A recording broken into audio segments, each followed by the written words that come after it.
A'udzubillahi minasyaitonirrajim. Bismillahirrahmanirrahim. Assalamualaikum warahmatullahi wabarakatuh. Alhamdulillahillazi an'ama alaina bi ni'matil imani wal islam. Asyhadu an la ilaha illallah wahdahu la syarikalah wa asyhadu anna Muhammadan abduhu wa rasuluhu allazi la nabiyya ba'dah. Allahumma salli wa sallim ala sayyidina wa habibina wa syafi'ina wa maulana Muhammad wa ala alihi wa ashabihi ajma'in wa man tabi'ahu bi ihsanin ila yaumiddin. Wa qala Allah ta'ala fil Qur'anil Karim, a'udzu billahi minasyaitonir rajim, ya ayyuhan nas u'budu rabbakumul ladzi khalaqakum wal ladzina min qablikum la'allakum tattaqun. Puji dan syukur kita panjatkan pada Allah Subhanahu wa taala. Salawat dan salam senantiasa tercurah kepada junjungan alam Rasulullah Muhammad sallallahu alaihi wasallam, kepada keluarganya, para sahabatnya, para tabi'in sampai kepada umatnya yang taat hingga akhir zaman. Tak lupa kita senantiasa berdoa dan berharap kepada Allah, semoga siapapun yang hadir di majelis ini tidaklah bubar dari majelis ini melainkan dosa-dosanya berguguran, semakin disolehkan akhlaknya, semakin diistiqomahkan ibadahnya, semakin dilancarkan rezekinya, diberkahi rezekinya, disehatkan dari berbagai penyakitnya, disabarkan dari berbagai bala, ujian dan cobaan. Yang punya hutang semoga cepat dilunaskan oleh Allah Subhanahu wa taala. Yang punya problem masalah keluarga semoga cepat diselesaikan problem masalah keluarganya. Amin ya Allah ya Rabbal alamin. Tak lupa kita berharap semoga setiap ayat yang kita baca dan tadaburi ini semakin membuat kita mencintai Allah Subhanahu wa taala dan semakin sadar akan keagungannya. Amin ya Allah ya Rabbal alamin. Baik, kita lanjutkan kajian kita, di mana pada kesempatan ini insya Allah kita membahas surat Al-Hajj ayat yang ke-14. Jika waktunya mencukupi sampai ke-15 dan 16. Surat Al-Hajj ayat yang ke-14, 15 dan 16 insyaallah. A'udzu billahi minasy syaithanir rajim. Innallaha yudkhilul ladzina amanu wa 'amilus solihati jannatin tajri min tahtihal anhar. Innallaha yaf'alu ma yurid. Man kana yazunnu an lan yansurahu Allahu fid dunya wal akhirah falyamdud bisababin ilas sama' thumma liyaqta' falyanzur hal yudhibanna kaiduhu ma yagiz. Wa kadzalika anzalnahu ayatin bayyinat wa anna Allaha yahdi man yurid.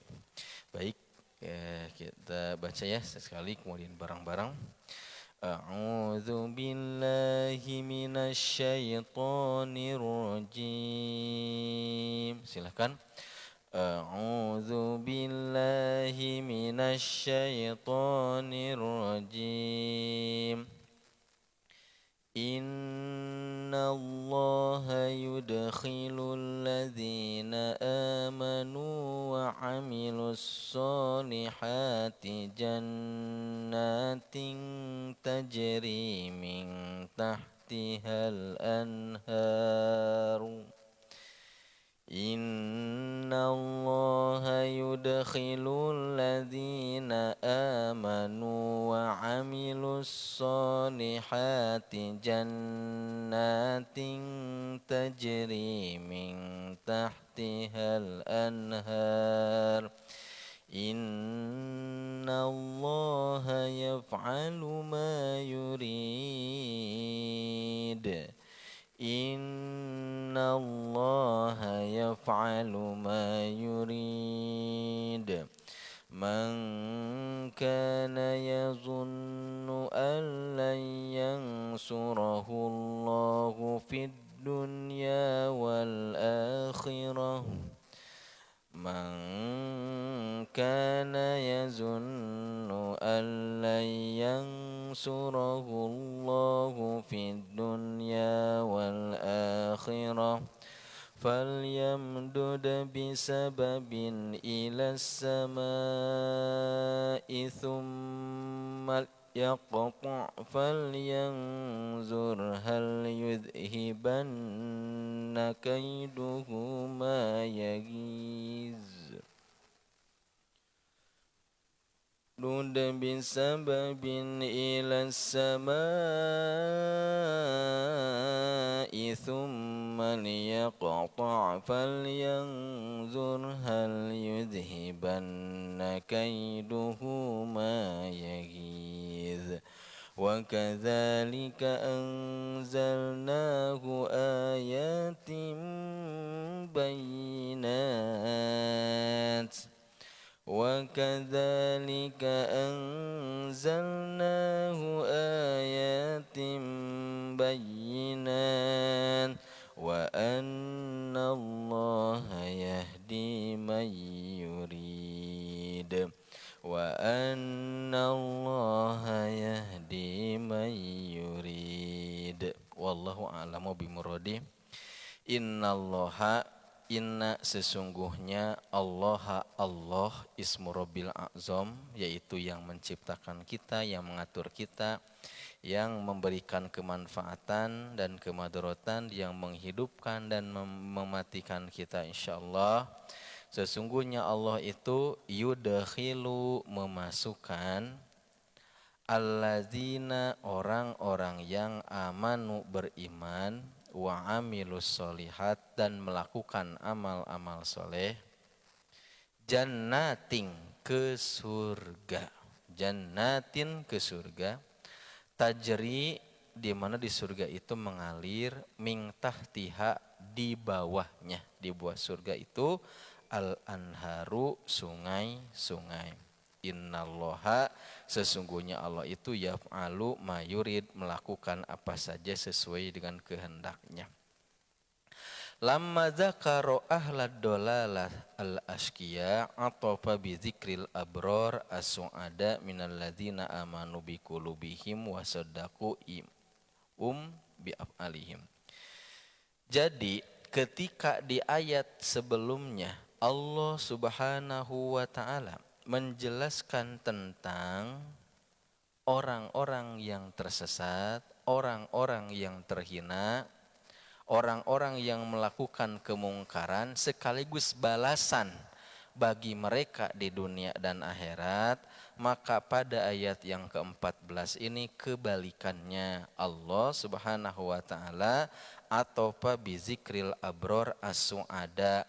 Allah menjelaskan tentang bagaimana nasib dari orang-orang yang al-abror baik, ya, di mana mereka itu pasti akan mendapatkan kebahagiaan.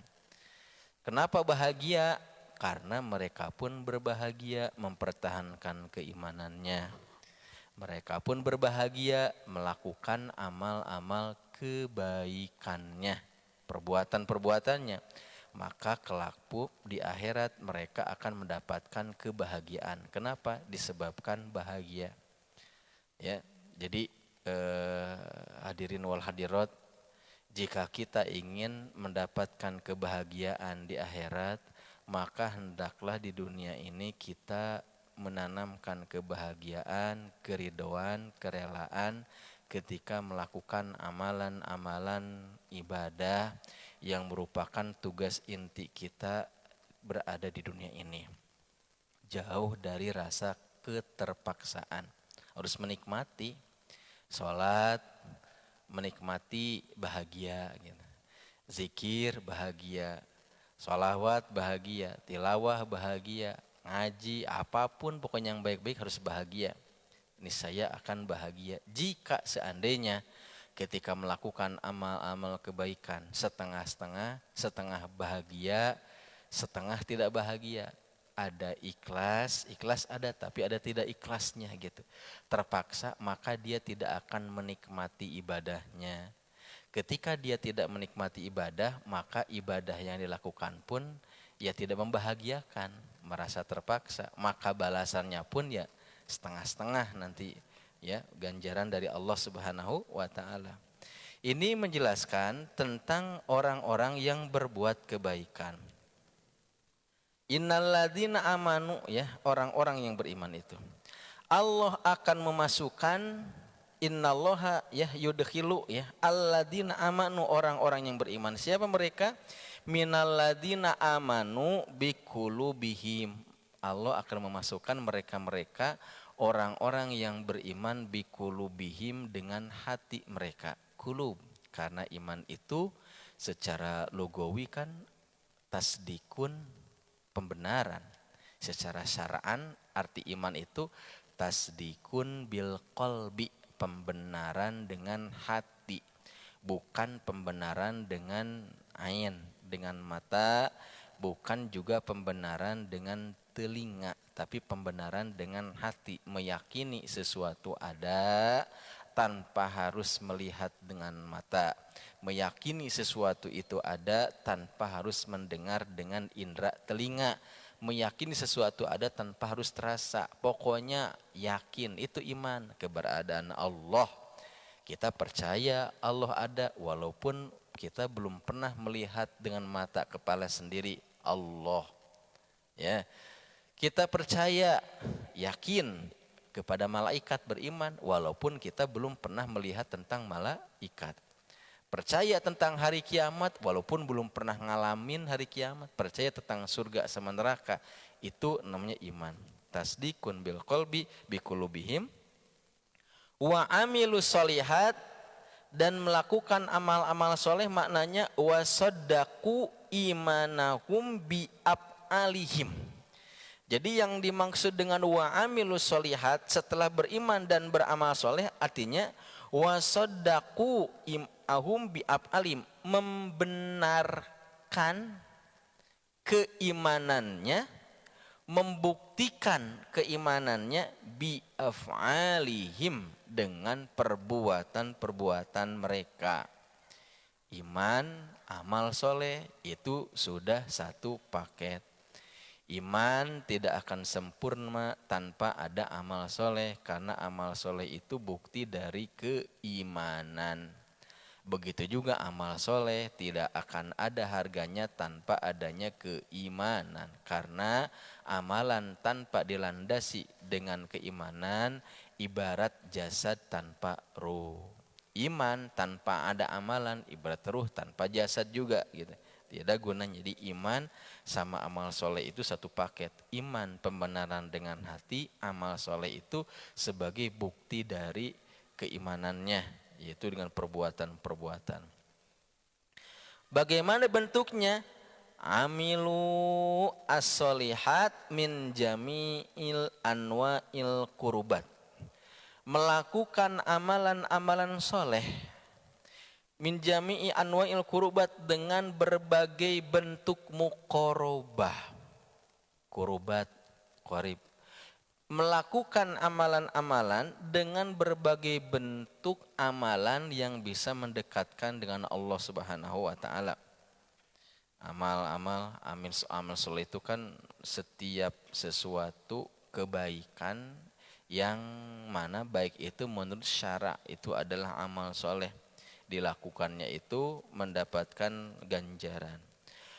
Wa tarokul munkarot, di antara bentuk amal soleh juga adalah tarokul munkarot, meninggalkan amalan-amalan munkar, perbuatan-perbuatan kemungkaran yang merugikan pribadi, merugikan juga orang, atau hal-hal yang dilarang oleh Allah Subhanahu wa taala. Iman, setelah iman kemudian buktikan keimanan itu dengan amalan-amalan baik, menjauhi larangan-larangan Allah Subhanahu wa taala, fa aurathahum zalika suknad darajat al aliyat fi raudatil jannah. Maka aurathahum, Allah akan memberikan mereka warisan. Apa warisannya itu? Sukna, sakan, tempat tinggal. Ad-darajat al-aliyat, di mana tempat tinggalnya itu tempat tinggal tingkat tinggi, derajat tinggi, yaitu fi raudatil jannah, di taman-taman surga. Masya Allah ya, gitu, luar biasa. Makanya di sini disebutkan jannatin tajri min tahtiha al-anhar, yang tajri itu mengalir, min tahtiha, di bawahnya, al-anharu, sungai. Ini kalau tidak salah pernah dibahas juga ya tentang pertanyaan kenapa ketika Allah Subhanahu wa taala menjelaskan tentang surga biasanya suka dibarengi penjelasan bahwa di surga itu ada sungai-sungai. Setiap ada kata jannat pasti tajri min tahtiyal anhar, mengalir di bawahnya sungai. Ada jannat mengalir sungai, untuk menunjukkan bahwa di surga itu emang betul-betul ada kehidupan. Apalagi gambaran zaman dulu ketika Al-Quran itu diturunkan di daerah Arab, padang pasir yang susah didapati yang namanya sungai. Yang dirindukan oleh orang-orang yang tinggal di padang pasir itu kan air, sungai yang mengalir. Jadi kalau misalnya satu tempat ada sungai, maka tempat itu menjadi tempat yang sangat dirindukan. Kalau di kita nih, namanya satu tempat dikatakan tempat itu baik, bahkan mungkin bisa mahal apabila tempat tersebut di tengah kota, banyak aksesnya gitu kan, mudah kemana-mana gitu kan, fasilitas lengkap. Kalau dulu itu yang namanya tempat dikatakan tempat terbaik itu apabila tempatnya itu dekat dengan sumber air, sungai, mudah mendapatkan air, itu sungai. Maka dikali gambaran sungai. Yang kedua, kenapa di sini disebutkan sungai? Karena emang dalam surat Muhammad ayat 14, ayat 15 dijelaskan juga bahwa di antara sungai-sungai yang ada di surga itu ada sungai asalin musoffa. Ada sungainya itu asal, apa itu asal itu? Madu yang murni. Jadi sungainya saja madu. Yang kedua, khomrin ladzatin lisyaribin, dalam surat Muhammad itu. Ada juga sungai-sungai dari khamar, tapi tidak memabukkan, ladzatin lisyaribin, lezat bagi yang meminumnya. Ada juga sungai-sungai min labanin, dari susu. Susu itu warnanya putih kan. Jadi sungai. Kemudian ada juga sungai air biasa, air tawar. Makanya di sini Allah Subhanahu wa taala menyebutkan sungai itu dalam bentuk jamak anhar. Enggak pakai nahar. Kalau nahar itu kan satu sungai. Dua sungai, nahroni, nahroin. Kalau sungai-sungai anhar. Kalau dalam bahasa Arab namanya jamak taksir. Bentuk jamak yang tidak beraturan. Nurun, cahaya, satu cahaya. Dua cahaya, nuroni, nuroini. Cahaya-cahaya anwarun, itu jamak taksir. Gitu ya. Kemudian ilmun, satu ilmu, dua ilmu, ilmani, ilmaini. Ilmu-ilmu, ulumun. Ya. Terus selanjutnya zulmun, kegelapan, satu. Dua kegelapan, zulmani, zulmaini, kegelapan-kegelapan, zulumat. Jamak taksir ini pun sama, anhar, sungai. untuk menunjukkan bahwa sungai-sungai di surga itu lebih dari 2. Jumlahnya berapa? Allah yang lebih tahu. Cuman di sini disebutkan al-adad ghairu mahdud. Bilangan jumlah sungainya itu banyak dan hanya Allah yang tahu. Saking banyaknya, hanya saja di antara sungai-sungai yang banyak yang ada di surga itu, ya ada sungai susu, sungai khamar, kemudian juga sungai madu, sungai tawar.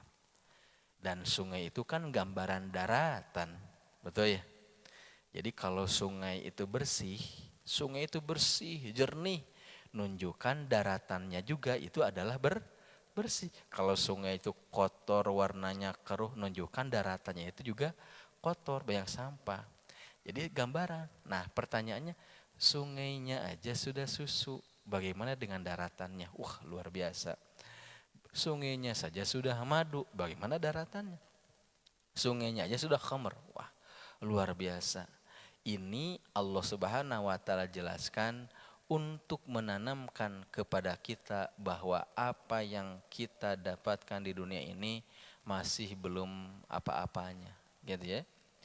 Dan mala ainun ro'at wala uzunun sami'at, surga itu belum pernah ada mata yang bisa melihatnya, belum pernah ada mendengarnya.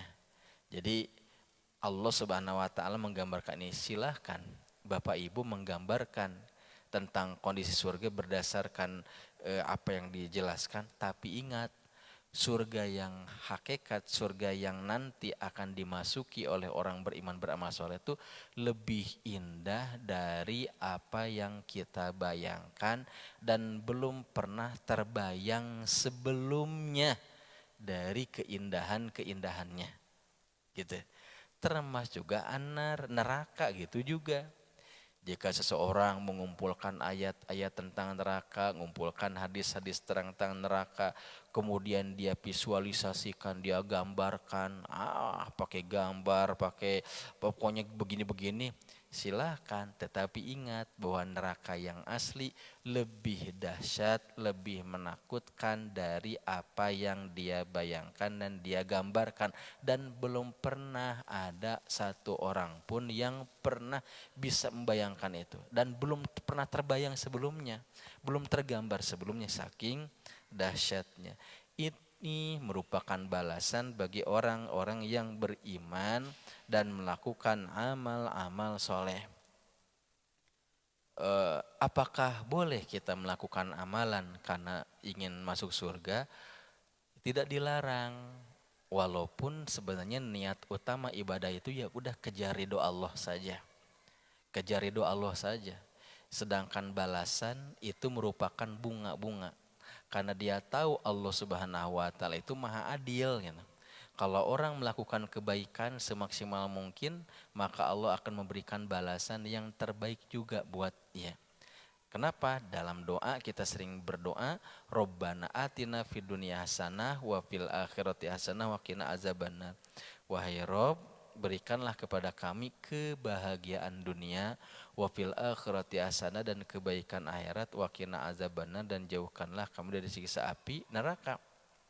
Dalam syarah ya Arba'in Nawawiyah disebutkan bahwa tingkatan ibadah itu dalam niatnya ada 3. Level yang rendah dia itu melakukan ibadah kal abid katanya. Dia melakukan ibadah kal abid seperti seorang hamba sahaya, budak. Kalau budak, kalau sekarang nggak ada ya, itu zaman dulu tuh ada. Seorang budak bekerja itu disebabkan karena takut pada tuannya. Ketika dia melakukan pekerjaan karena takut pada bosnya, pada tuannya gitu kan. Kira-kira nyaman enggak dalam melakukan pekerjaannya?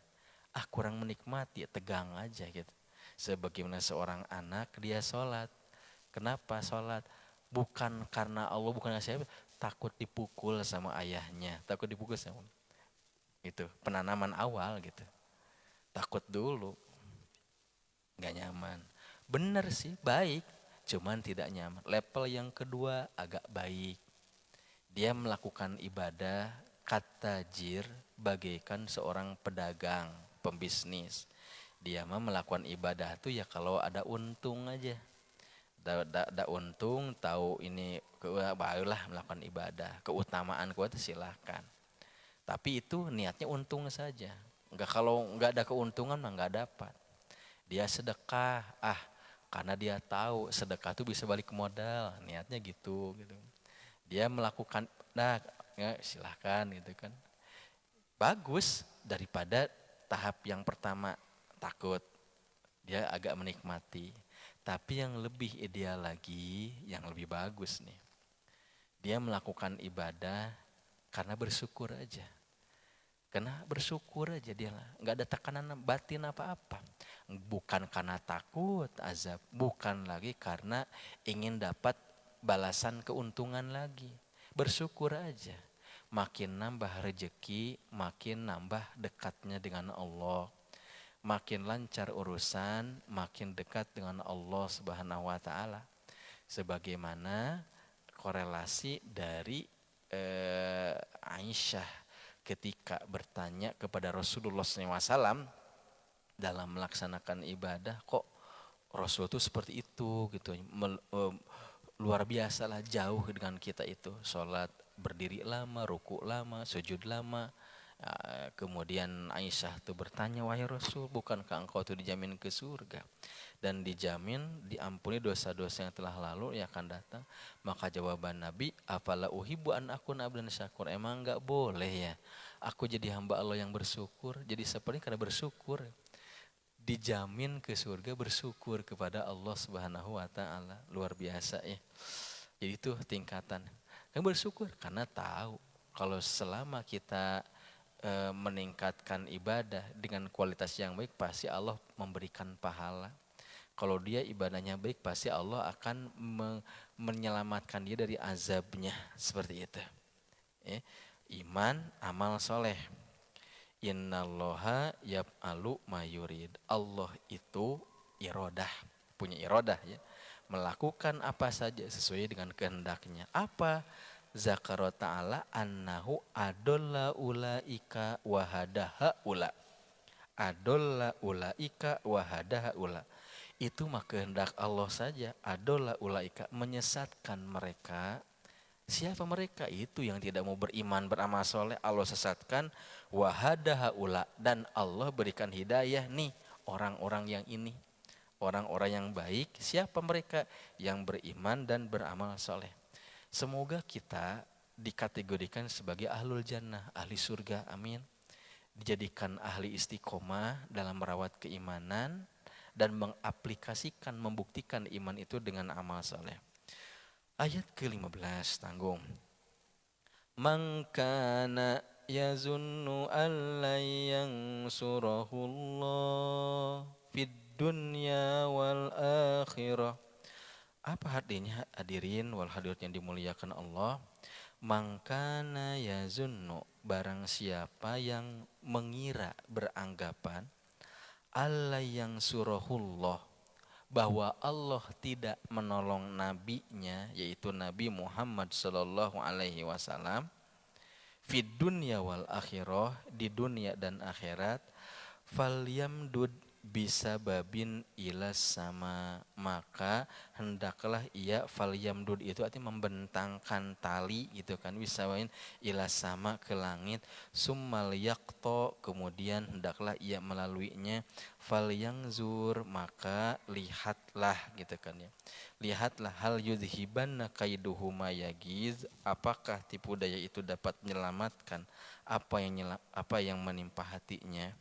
Jadi sini qala Ibnu Abbas, berkata Ibnu Abbas, mangkana yazunnu alla yang surullah Muhammadan fid dunya wal akhirah.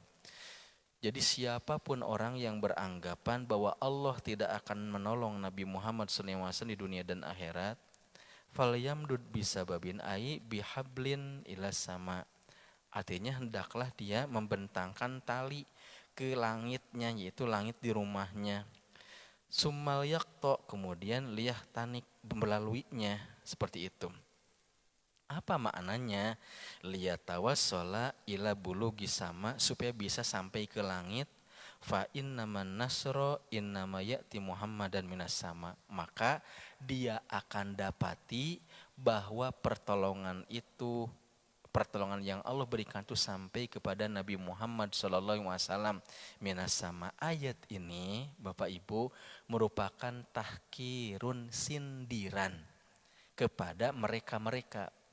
Karena Allah Subhanahu wa taala itu Maha tahu, tidak mungkin yang namanya orang-orang kufar, orang-orang yang meragukan itu bisa sampai ke langit gitu kan. Maka penunjukan kata langit itu dia hendak silahkan bentangkan, karena Allah Subhanahu wa taala memberikan pertolongan kepada Nabi Muhammad SAW. Jika tidak percaya silahkan bentang. Niscaya engkau akan lihat Allah Subhanahu wa taala itu memberikan pertolongan kepada Nabi Muhammad sallallahu alaihi wasallam baik itu di dunia dan akhirat. Makanya disebutkan bahwa in qadaro ala dzalika, itu pun jika mampu gitu kan. Nah, di sini maknanya adalah apa katanya? Man kana yazunnu annallaha laisa binasiri Muhammadan wa kitabahu wa dinahu falyadhhab falyaqtul nafsahu. In kana dzalika itu.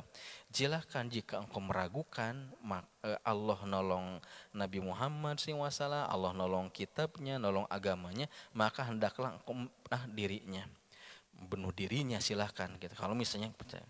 Kenapa sebabnya? Nah, dijelaskan bahwa dalam ayat yang lain, inna lanansuru rusulana walladzina amanu, sesungguhnya kami betul-betul memberikan pertolongan rusulana kepada para rasul-rasul kami, walladzina amanu fil hayatid dunya, dan pada orang-orang yang beriman dalam kehidupan dunia, wa yauma yaqumul ashhad, dan di hari berdirinya para saksi, yauma la yanfa'uz zalimin ma'ziratuhum, yaitu pada hari juga di mana orang-orang zalim itu tidak bermanfaat permintaan maafnya, sudah tidak bisa minta maaf lagi.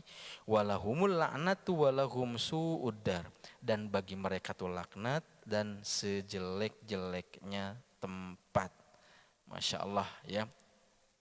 Ini merupakan sindiran. Oleh karenanya ayat ke-16, wa kadzalika anzalnahu ayatim bayyinat, wa kadzalika, dan oleh karena itu anzalnahu, kami menurunkan dia, yaitu Al-Quran, nurunkan Al-Quran itu ayatin, sebagai tanda-tanda, ayat-ayat, bayyinatin, yang jelas.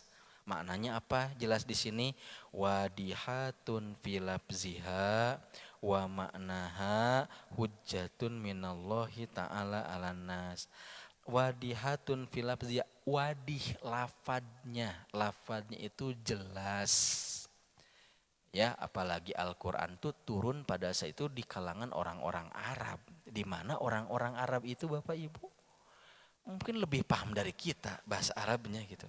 Tapi kenapa ya Al-Quran diturunkan dengan bahasa Arab pada saat itu kepada orang-orang Arab, kok mereka menolak? Apakah mereka tuh menolak itu karena tidak tahu maknanya? Tahu maknanya, justru karena tahu mereka menolak. Itu bedanya. Itu kalau kita ingin pahamannya tuh belajarnya mati-matian gitu, ingin memperdalam itu. Termasuk juga makna la ilaha illallah, tidak ada ilah kecuali Allah. Kalimat la nafi, peniadaan, illa isbat, penetapan, la ilaha, tidak ada ilah. La ma'buda bihakin, la maujuda bihakin, la maksuda bihakin. Tidak ada yang disembah, tidak ada yang ada, tidak ada yang maksud, niatnya itu illallah subhanahu. Lebih paham dari kita.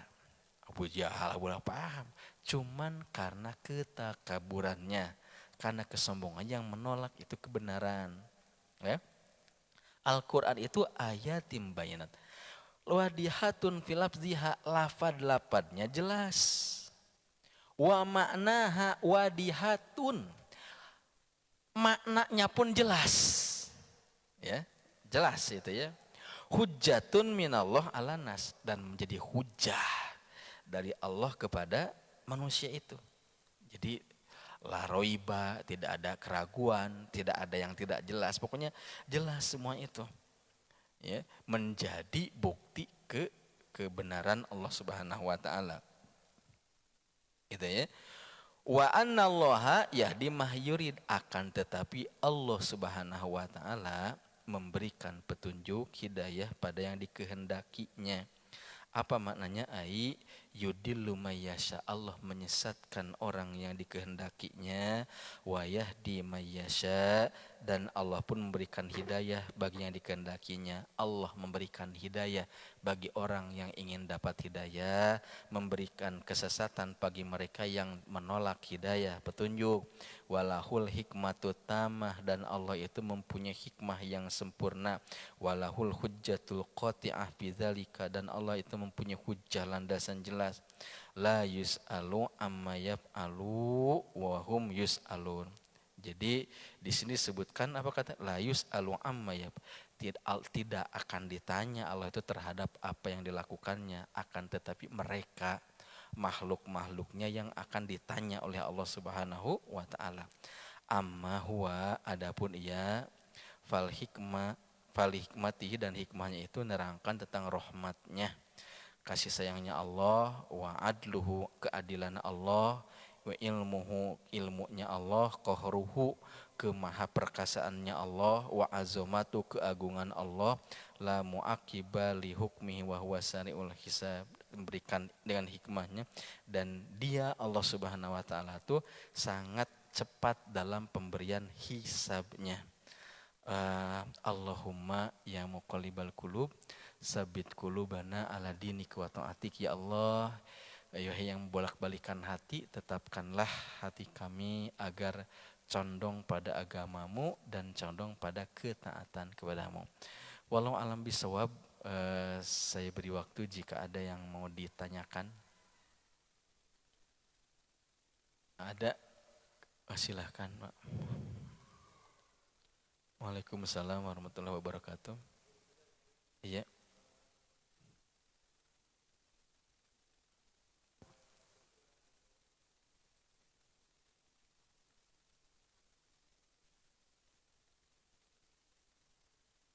Iya. Tentang makna dari Tahtihal Anhar itu menunjukkan bahwa sungai-sungai itu ada di sekitar surga, di bawah-bawahnya, dan seorang itu bebas untuk bisa mengambilnya, bisa ngambil air-air yang di sungai tersebut, bisa bebas juga sekehendaknya untuk menceburkan ini sebagainya. Itu diperbolehkan seperti itu. Jadi keterangannya di bawah, dan keterangan tahti itu sebagai penguat saja, karena pohon-pohon di surga beda posisinya. Kalau di dunia yang namanya pohon itu akarnya di mana? Akarnya kan di bawah, betul ya? Sedangkan buah-buahnya di atas. Kalau di surga dalam beberapa riwayat terbalik. Akarnya di atas, buahnya di, sehingga orang itu bisa mudah seperti itu. Jadi ada hal-hal itu. Jadi ini penjelasan tentang itu sebagai penguat penjelasan begitu mudahnya orang-orang nanti penghuni surga untuk merasakan dan mendapatkan sungai tersebut. Ya, anhar di mana-mana. Wallahu alam bisawab. Baik, ada lagi silahkan Bu. Waalaikumsalam warahmatullahi wabarakatuh.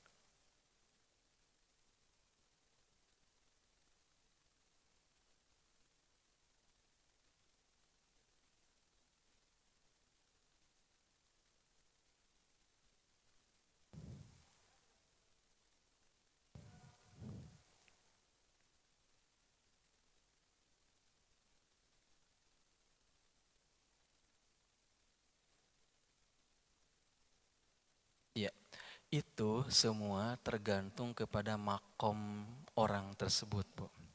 Bagi orang-orang yang baru-baru gitu, terkadang dia melakukan ibadah tuh kalau ditargib, dikasih motivasi, pahala, betul ya?